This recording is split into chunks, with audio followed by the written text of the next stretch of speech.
जब बुद्ध ने प्रेम की बात की तो उन्होंने कहा, सच्चा प्रेम वो नहीं जो किसी को अपना बना ले, बल्कि वह है जो किसी को स्वतंत्र रहने दे। आज के युग में हम प्रेम को पकड़ना चाहते हैं, उसे बांधना चाहते हैं, उस पर अधिकार चाहते हैं। लेकिन बुद्ध कहते हैं, जहां अधिकार है वहां प्रेम नहीं है, वहां केवल भय है। खोने का भय, असुरक्षा का भय, अकेले रह जाने का भय। बुद्ध के अनुसार प्रेम का सार स्वीकृति में है, स्वामित्व में नहीं। जब तुम किसी को वैसा स्वीकार करते हो जैसा वो है, तब प्रेम जन्म लेता है। लेकिन जब तुम चाहते हो कि वो तुम्हारी इच्छा के अनुसार बदल जाए, तो प्रेम मर जाता है। बुद्ध कहते हैं, जब तुम किसी से प्रेम करते हो तो उसे स्वतंत्र छोड़ दो। अगर वो लौटता है तो वो वास्तव में तुम्हारा था, अगर नहीं लौटता तो वो कभी तुम्हारा था ही नहीं। ये वाक्य बुद्ध के उस दृष्टिकोण को दर्शाता है जहां प्रेम कोई बंधन नहीं बल्कि मुक्ति है। प्रेम कोई कैद नहीं बल्कि उड़ान है। लेकिन मनुष्य का स्वभाव है पकड़ना। वो जिसे चाहता है उसे अपने पास रखना चाहता है। यही स्वामित्व की इच्छा प्रेम को विष में बदल देती है। बुद्ध के अनुसार प्रेम एक ध्यान की अवस्था है। जब तुम भीतर शांत होते हो, जब तुम्हारे भीतर की इच्छा बुझ जाती है, तभी प्रेम जलता है। क्योंकि प्रेम कोई इच्छा नहीं, प्रेम एक समझ है। इच्छा हमेशा कहती है मुझे चाहिए, लेकिन प्रेम कहता है तुम जैसे हो वैसे ही ठीक हो। प्रेम कभी कुछ मांगता नहीं, वो केवल देता है। जब तुम किसी को इसलिए चाहते हो कि वो तुम्हें खुशी देगा, तो वो प्रेम नहीं, व्यापार है। लेकिन जब तुम किसी के लिए बस इतना महसूस करते हो कि उसकी खुशी तुम्हारी खुशी है, तो वो बुद्ध का प्रेम है, निश्चल, निर्मल और मुक्त। बुद्ध कहते हैं कि दुनिया में अधिकांश लोग प्रेम नहीं करते, वे सौदे करते हैं। वे कहते हैं, मैं तुझसे प्यार करता हूं क्योंकि तू मुझे अच्छा महसूस कराता है। इसका अर्थ है मैं तुझसे नहीं, अपने सुख से प्रेम करता हूं। इसीलिए जब सुख चला जाता है तो प्रेम भी खत्म हो जाता है। बुद्ध कहते हैं, सच्चा प्रेम तब तक नहीं जन्म ले सकता जब तक तुम स्वार्थ से मुक्त नहीं होते। प्रेम का पहला कदम है स्वयं को समझना, क्योंकि जब तक तुम अपने भीतर की अपूर्णता से भाग रहे हो, तब तक तुम दूसरे में पूर्णता ढूंढते रहोगे। और जब वो दूसरा व्यक्ति तुम्हारी अपेक्षाओं पर खरा नहीं उतरता, तो तुम उसे दोष देने लगते हो। बुद्ध कहते हैं, पहले अपने भीतर प्रेम का स्रोत खोजो। जब तुम अपने भीतर शांत, संतुष्ट और सजग हो जाते हो, तो तुम्हारा प्रेम किसी पर निर्भर नहीं रहता। तब तुम्हारा प्रेम दान बन जाता है, मांग नहीं। तुम प्रेम करते हो क्योंकि प्रेम करना तुम्हारी प्रकृति बन जाती है। बुद्ध का प्रेम निष्काम है, उसमें स्वार्थ नहीं, उसमें अधिकार नहीं, उसमें बस ये भावना होती है, तुम जैसे हो वैसे ही सुंदर हो। कई बार लोग कहते हैं, अगर तुम मुझसे प्यार करते हो तो मेरे अनुसार चलो। बुद्ध कहते हैं, ये प्रेम नहीं, ये व्यापार है। प्रेम कभी किसी की आजादी नहीं छीनता। जो सच में प्रेम करता है वो तुम्हें स्वयं होने की जगह देता है, वो तुम्हें अपनी तरह जीने की अनुमति देता है। वो तुम्हें नहीं बांधता, वो तुम्हें उड़ने देता है। और जब कोई तुम्हें उड़ने देता है, तभी तुम सच में उसके पास लौटते हो, कृतज्ञता से, सम्मान से, प्रेम से। बुद्ध के अनुसार प्रेम का अर्थ है साक्षी भाव। तुम बस देखते हो, स्वीकारते हो, बिना किसी निर्णय के। जब तुम प्रेम करते हो तो तुम किसी की कमियों को बदलने की कोशिश नहीं करते, बल्कि उन्हें अपनाते हो। तुम किसी को इसलिए नहीं चाहते क्योंकि वह परफेक्ट है, बल्कि इसलिए क्योंकि वो वास्तविक है। यही स्वीकृति सच्चे प्रेम की पहचान है।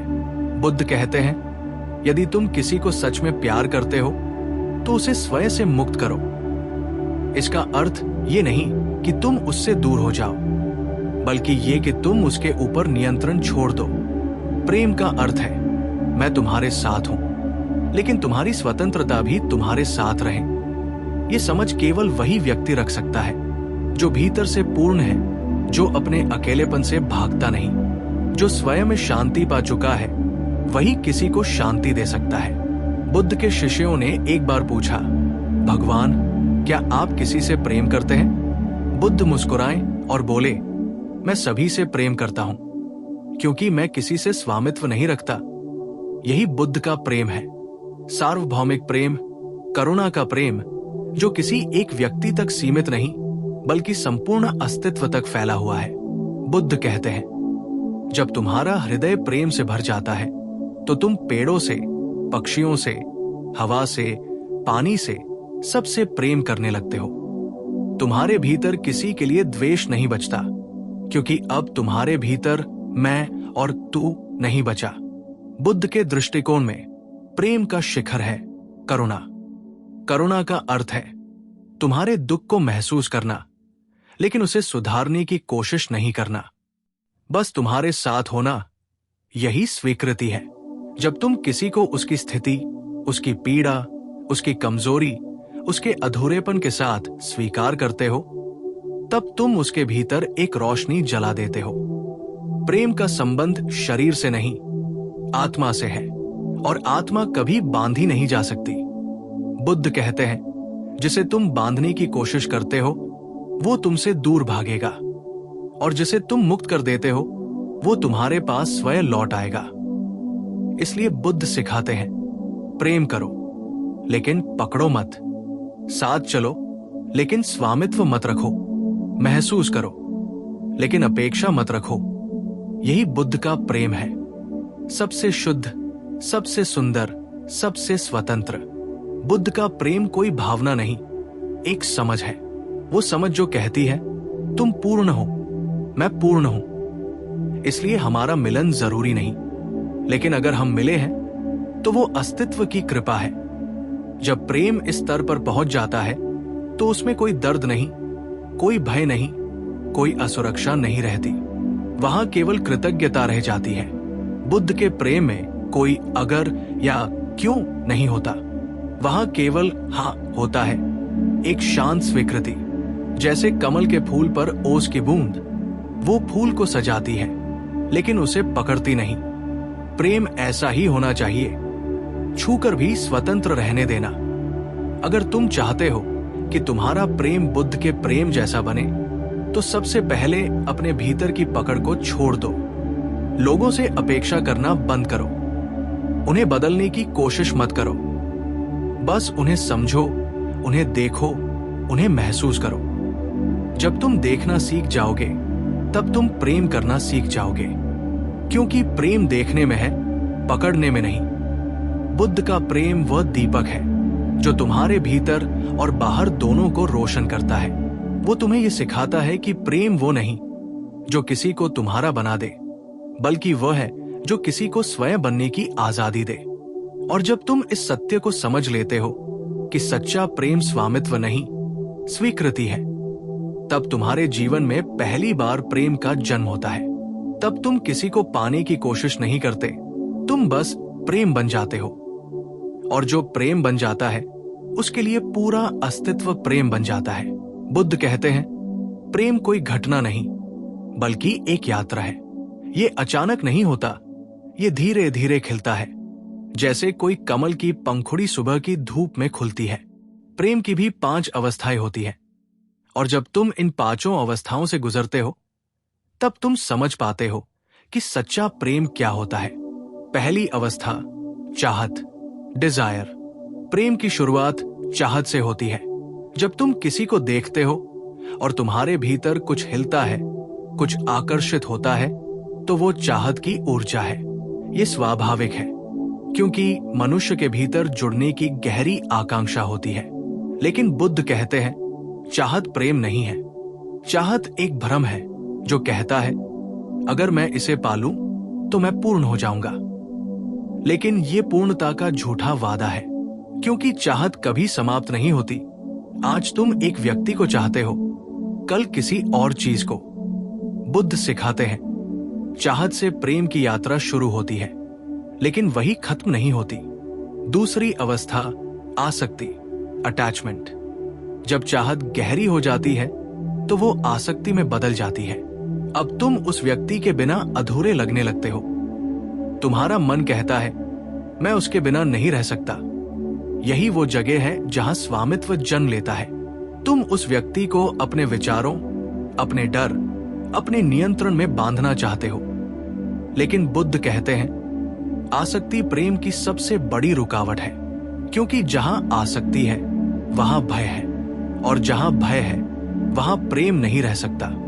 आसक्ति का अर्थ है मैं तुम्हारे बिना कुछ नहीं, जबकि सच्चा प्रेम कहता है मैं पूर्ण हूं और तुम्हारे साथ मेरी पूर्णता का उत्सव है। तीसरी अवस्था, समझ, अंडरस्टैंडिंग। जब व्यक्ति अपने भीतर झांकना शुरू करता है, जब वो देखता है कि उसका प्रेम स्वार्थ और डर पर आधारित था, तब उसमें जागरूकता आती है। ये जागरूकता ही तीसरी अवस्था है, समझ। बुद्ध कहते हैं, समझ प्रेम का बीज है। जब तुम किसी को समझते हो, तब तुम उसकी सीमाओं, उसके दुखों, उसकी कमजोरियों को देखने लगते हो। तुम महसूस करते हो कि जैसे तुम्हारे भीतर पीड़ा है, वैसे ही उसके भीतर भी है, और यही समझ प्रेम को दया और करुणा में बदल देती है। चौथी अवस्था, करुणा, कंपैशन। बुद्ध के अनुसार प्रेम का सबसे सुंदर रूप है करुणा। करुणा का अर्थ है किसी के दुख को महसूस करना और उसे स्वीकार करना। करुणा का अर्थ ये नहीं कि तुम उसके दुख को मिटाओ, बल्कि ये कि तुम उसके साथ उस पीड़ा में उपस्थित रहो। बुद्ध कहते हैं, करुणा वो फूल है जो प्रेम की जड़ से खिलता है। जब प्रेम करुणा में बदल जाता है, तब उसमें स्वामित्व नहीं रहता। तब तुम किसी के लिए बस इतना महसूस करते हो, मैं तुम्हारे साथ हूं, चाहे तुम मेरे साथ रहो या नहीं। पांचवी अवस्था, मौन, साइलेंस। ये बुद्ध के प्रेम की अंतिम अवस्था है। जब प्रेम करुणा में पिघल जाता है, तो भीतर एक गहरा मौन उतर आता है। अब तुम प्रेम की बात नहीं करते, तुम प्रेम बन जाते हो। तुम्हारे भीतर कोई इच्छा नहीं, कोई अपेक्षा नहीं। अब प्रेम शब्दों से परे चला जाता है। बुद्ध कहते हैं, मौन में ही प्रेम अपनी चरम अवस्था को पाता है, क्योंकि जब तुम मौन हो जाते हो, तब तुम्हारा प्रेम किसी पर निर्भर नहीं रहता, वो पूरे अस्तित्व में फैल जाता है। इस मौन अवस्था में तुम समझते हो कि प्रेम केवल दो लोगों के बीच नहीं, बल्कि समस्त सृष्टि के प्रति एक अनुभव है। अब तुम पेड़ से भी प्रेम करते हो, नदी से भी, हवा से भी, जीवन से भी। तुम्हारा हृदय इतना विशाल हो जाता है कि उसमें किसी के लिए कोई द्वेष नहीं बचता। यही बुद्ध का अंतिम संदेश है। सच्चा प्रेम वही है जो तुम्हें स्वतंत्र करे, न कि बंधन दे। बुद्ध के शिष्यों ने उनसे पूछा, भगवान, क्या प्रेम के बिना जीवन संभव है? बुद्ध ने मुस्कुराते हुए कहा, प्रेम के बिना जीवन नहीं, सिर्फ अस्तित्व है। लेकिन प्रेम वो नहीं जो लोग समझते हैं, प्रेम वो है जो तुम्हें मुक्त करे। जब तुम प्रेम को पकड़ना छोड़ देते हो, तो वो स्वतः तुम्हारे जीवन में आ जाता है। जैसे तुम मुट्ठी में पानी पकड़ने की कोशिश करते हो, जितना कसकर पकड़ोगे उतना पानी निकल जाएगा। लेकिन अगर तुम हथेली खोल दो, तो वही पानी ठहर जाता है। यही बुद्ध का प्रेम है, खुली हथेली जैसा प्रेम, जो किसी को पकड़ता नहीं, बस स्वीकार करता है। बुद्ध का ये संदेश आज के संबंधों के लिए सबसे गहरा है। हम हर जगह स्वामित्व खोजते हैं, प्रेम में, रिश्तों में, विवाह में, दोस्ती में। लेकिन जितना अधिक हम पकड़ते हैं, उतना अधिक खोते हैं। और जब हम छोड़ देते हैं, तो सब कुछ अपने आप हमारे पास लौट आता है। प्रेम का अर्थ किसी को बदलना नहीं, बल्कि उसे वैसे ही स्वीकारना है जैसे वह है। प्रेम का अर्थ किसी को अपने अनुसार ढालना नहीं, बल्कि उसकी मौलिकता का सम्मान करना है। प्रेम का अर्थ किसी को अपने नियंत्रण में रखना नहीं, बल्कि उसकी स्वतंत्रता की रक्षा करना है। यही बुद्ध का प्रेम है, स्वीकृति की कला। जब तुम किसी से बुद्ध की तरह प्रेम करते हो, तब तुम उसके जीवन का हिस्सा नहीं बनते, बल्कि उसके जीवन की शांति बन जाते हो। तब तुम्हारी उपस्थिति बोझ नहीं, आशीर्वाद बन जाती है।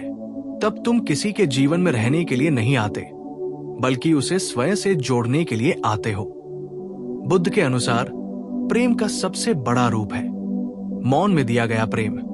जब शब्द समाप्त हो जाते हैं और आत्माएं एक दूसरे को महसूस करती हैं, तो वही सच्चा प्रेम है। वह प्रेम जो अधिकार नहीं चाहता, बस आशीर्वाद देता है। इसलिए बुद्ध का संदेश सरल है, स्वामित्व से मत प्रेम करो, स्वीकृति से करो। क्योंकि स्वामित्व हमेशा भय लाता है और स्वीकृति हमेशा शांति। जब तुम इस स्तर का प्रेम समझ लेते हो, तो तुम अब किसी से प्रेम नहीं करते, तुम प्रेम बन जाते हो। और जो प्रेम बन जाता है, उसके लिए पूरा जीवन एक प्रार्थना बन जाता है। बुद्ध कहते हैं, प्रेम की सबसे ऊंची अवस्था करुणा है, लेकिन करुणा तक पहुंचने के लिए प्रेम को एक लंबी यात्रा तय करनी पड़ती है। क्योंकि सामान्य प्रेम में अभी भी मैं बचा होता है। मैं तुझसे प्रेम करता हूं क्योंकि तू मुझे अच्छा महसूस कराता है। जब तक मैं का केंद्र मौजूद है, प्रेम अधूरा है। करुणा का अर्थ है वो प्रेम जो मैं और तू दोनों को भुला दे। बुद्ध के अनुसार प्रेम को करुणा में बदलने की प्रक्रिया 3 चरणों में होती है: सजगता, अवेयरनेस, स्वीकार, एक्सेप्टेंस और अर्पण, सरेंडर। आओ इन तीनों चरणों को गहराई से समझें। पहला चरण, सजगता, अवेयरनेस। प्रेम का पहला शुद्ध रूप तब प्रकट होता है जब तुम अपने भीतर सजग हो जाते हो। बुद्ध कहते हैं, अचेत प्रेम हमेशा पीड़ा देता है, क्योंकि अचेत व्यक्ति अपने भीतर के खालीपन को दूसरे से भरने की कोशिश करता है। वो प्रेम नहीं करता, वो उपयोग करता है। वो कहता है, मुझे तुम्हारी जरूरत है, लेकिन उसके भीतर का अर्थ होता है, मुझे अपने अकेलेपन से बचाओ। ऐसा प्रेम हमेशा निर्भरता में बदल जाता है। बुद्ध सिखाते हैं, अपने भीतर देखो, उस अकेलेपन को देखो जिससे तुम भाग रहे हो। जब तुम बिना डर के अपने भीतर के उस खालीपन का सामना करते हो, तब तुम्हारे भीतर शांति उतरती है। अब तुम्हें किसी को पाने की चाह नहीं रहती, बल्कि किसी के लिए दया और समझ विकसित होने लगती है। यही सजगता का आरंभ है, जहां प्रेम तुम्हारी जरूरत नहीं, तुम्हारी प्रकृति बन जाता है। दूसरा चरण, स्वीकार, एक्सेप्टेंस। जब सजगता आती है, तो धीरे धीरे समझ आती है कि हर व्यक्ति अपने जीवन के संघर्षों, अपनी अधूरियों और अपने कर्मों से बना है। बुद्ध कहते हैं, कोई भी ऐसा नहीं जिसे पूर्ण कहा जा सके। इसलिए जब तुम किसी से प्रेम करते हो, तो उसे वैसे ही स्वीकार करो जैसे वह है। उसे बदलने की कोशिश मत करो, क्योंकि बदलने की कोशिश अधिकार का रूप है, प्रेम का नहीं। स्वीकार का अर्थ है, मैं तुम्हें तुम्हारे गुस्से, तुम्हारी गलतियों, तुम्हारी पीड़ा, तुम्हारी कमियों के साथ स्वीकार करता हूं। जब प्रेम इस स्तर पर पहुंचता है, तब उसमें कोई शर्त नहीं बचती। अब प्रेम पवित्र हो जाता है, क्योंकि उसमें निर्णय नहीं होता। बुद्ध कहते हैं, जिस दिन तुम किसी को बिना जज किए देख पाओगे, उसी दिन प्रेम करुणा में बदल जाएगा। तीसरा चरण, अर्पण, सरेंडर। सजगता और स्वीकार के बाद आता है प्रेम का सबसे गहरा रूप, अर्पण। अब प्रेम तुम्हारे भीतर से बहने लगता है जैसे नदी बहती है, बिना दिशा पूछे, बिना मंजिल जाने। अब प्रेम किसी एक व्यक्ति तक सीमित नहीं रहता। अब तुम प्रेम करते हो क्योंकि प्रेम करना तुम्हारी आत्मा की भाषा बन जाती है। बुद्ध कहते हैं, जिस प्रेम में मैं नहीं, वही करुणा है। अर्पण का अर्थ है, मैं कुछ पाने के लिए नहीं दे रहा, मैं इसलिए दे रहा हूं क्योंकि देना ही मेरा स्वभाव है। यही वो क्षण है जब प्रेम व्यक्ति से उठकर अस्तित्व तक फैल जाता है। अब तुम हर जीव में वही आत्मा देख पाते हो, पशु में, पेड़ में, फूल में, पत्थर में, सब में। ये करुणा की अवस्था है, प्रेम का चरम, जहां तुम केवल देने वाले बन जाते हो। बुद्ध एक उदाहरण देते हैं, जैसे बादल बरसता है, वो ये नहीं सोचता कि कौन सी जमीन अच्छी है, कौन सी नहीं। वो बस बरसता है, सब पर समान रूप से। बुद्ध कहते हैं, करुणा ऐसा ही प्रेम है। वो भेद नहीं करती, वो गणना नहीं करती, वो बस बहती है, क्योंकि उसका स्वभाव है बहना। और जब प्रेम करुणा बन जाता है, तब वो नश्वर नहीं रहता, वो व्यक्ति से परे हो जाता है। अब तुम किसी से प्रेम करके दुखी नहीं होते, क्योंकि तुम्हारा प्रेम अब मांग नहीं करता, तुम्हारा प्रेम अब केवल प्रकाश बन जाता है। बुद्ध कहते हैं, करुणा प्रेम का अंतिम रूप है, क्योंकि इसमें कोई स्वामित्व नहीं, कोई अपेक्षा नहीं, कोई सीमा नहीं। लेकिन इस अवस्था तक पहुंचना आसान नहीं। इसके लिए मनुष्य को भीतर गहराई तक उतरना पड़ता है। बुद्ध सिखाते हैं, ध्यान, मेडिटेशन ही वो मार्ग है जो प्रेम को करुणा में बदलता है। जब तुम ध्यान करते हो, जब तुम अपने विचारों, अपने भावों, अपने डर को देखते हो, तो धीरे धीरे तुम्हारा हृदय शुद्ध होने लगता है। अब तुम केवल अपने भीतर नहीं, दूसरों के भीतर भी वही पीड़ा देखने लगते हो जो तुम्हारे भीतर थी। यही समझ करुणा की जड़ बन जाती है। ध्यान से प्रेम में शांति आती है। अब प्रेम उत्तेजना नहीं, स्थिरता बन जाता है। अब प्रेम पकड़ने का नहीं, छोड़ने का साहस बन जाता है। अब प्रेम किसी के मिलने का नहीं, बल्कि सबको स्वीकारने का माध्यम बन जाता है। बुद्ध कहते हैं, यदि तुम ध्यान पूर्वक प्रेम करोगे तो तुम्हारा प्रेम कभी दुख नहीं देगा, क्योंकि दुख तब होता है जब प्रेम में अहंकार होता है। ध्यान से अहंकार पिघल जाता है, और जब अहंकार चला जाता है तो प्रेम करुणा बन जाता है। जब कोई व्यक्ति करुणा में जीता है तो उसके लिए हर व्यक्ति बुद्ध होता है। वो किसी से नफरत नहीं कर सकता, क्योंकि वो जानता है कि हर व्यक्ति अपने अज्ञान का परिणाम है। इसलिए वो दया करता है, क्रोध नहीं। वो समझता है, निर्णय नहीं करता। यही करुणा की अवस्था है, जहां प्रेम और ध्यान एक हो जाते हैं। बुद्ध के अनुसार प्रेम का अंतिम लक्ष्य किसी को पाना नहीं, बल्कि स्वयं को खो देना है। उस अवस्था में जहां केवल करुणा रह जाती है। जब तुम प्रेम करते करते स्वयं को भुला देते हो, तब तुम ईश्वर के सबसे करीब पहुंच जाते हो, क्योंकि उसी क्षण तुम वही बन जाते हो जो सृष्टि चाहती है, प्रेम का स्रोत। बुद्ध कहते हैं, प्रेम तब पूर्ण होता है जब वो करुणा में बदल जाता है, और करुणा तब जब वो मौन में विलीन हो जाती है। इस मौन में ही सच्चा ध्यान है, सच्ची मुक्ति है और सच्चा प्रेम है।